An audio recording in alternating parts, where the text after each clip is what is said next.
এই কীর্তনে ভাগবতের আসরে হরিনাম সংকীর্তনে 7 প্রকার সিদ্ধি লাভ হয়।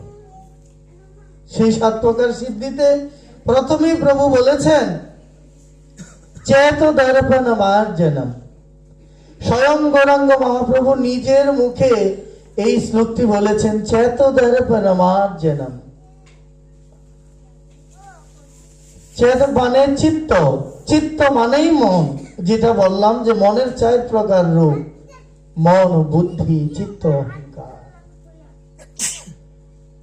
চেত দর্পণ মার্জনম, সেই চিত্তটাকে মার্জনা করতে বলছে। যদি প্রথমটা মার্জনা করা যায় তাহলে 6টা আপনি আপনি আপনাকে কৃপা করতে সাহায্য করবে। হরে কৃষ্ণ। ওই চিত্ত মার্জনার জন্য আমি তো আমার দেহ মার্জনা করার জন্য আমি সাবান ব্যবহার করি, দন্ত মার্জন করার জন্য কত কিছু ব্যবহার করি, তবু পরিষ্কার করা যায় না। কিন্তু আমার মনের ময়লা, আমার চিত্ত, চেত দর্পণ মার্জনম বলছে প্রভু, তোমার সর্বপ্রথমে তোমার মনকে মার্জনা করো, তোমার চিত্তকে মার্জনা করো। চিত্ত মার্জনা করলেই সব কিছু তোমার হবে। হরে কৃষ্ণ। ওই চিত্ত মার্জন করতে গেলে, ওই মার্জনা করতে গেলে সেখানে তো আর সাবান দেওয়া যায় না, সেখানে তো আর কোলগেট এগুলো দিয়ে তো আর মনকে মাজা যায় না। যায় কি?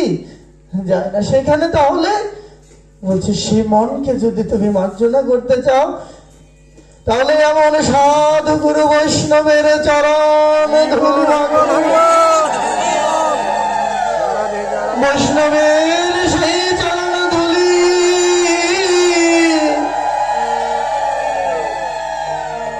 বলছে তোমার অঙ্গে মাখো।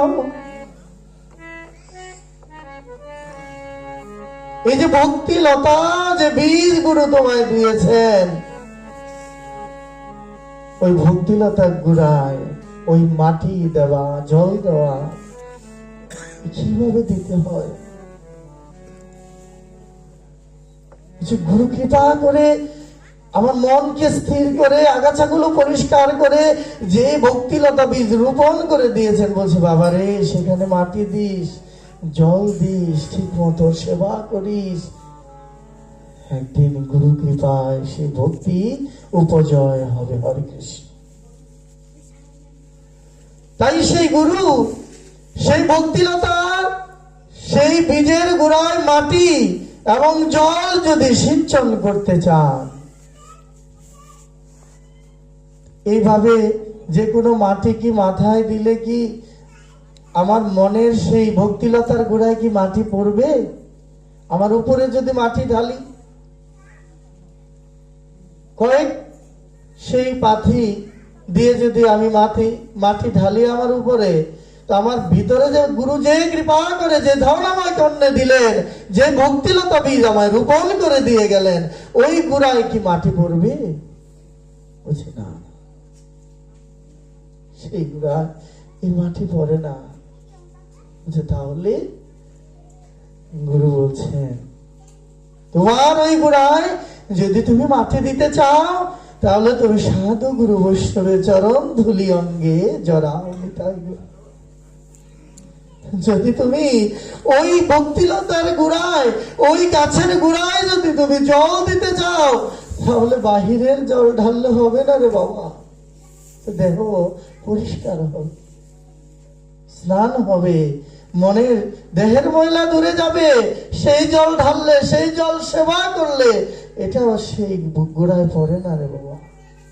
বলছি সেই ভক্তিলতার গোড়ায় যদি জল সিঞ্চন করতে যাও তাহলে হরিনামে, কৃষ্ণ নামে, চোখের জলে নিতাই গৌর হরি বল, সেই 2 ফুট চোখের জল তুমি সেই ভক্তিলতা গাছের গোড়ায় সিঞ্চন করো। নিতাই গৌর।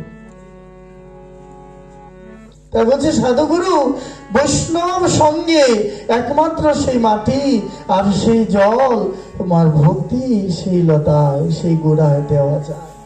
হরে কৃষ্ণ। নিতাই গৌর হরি বল।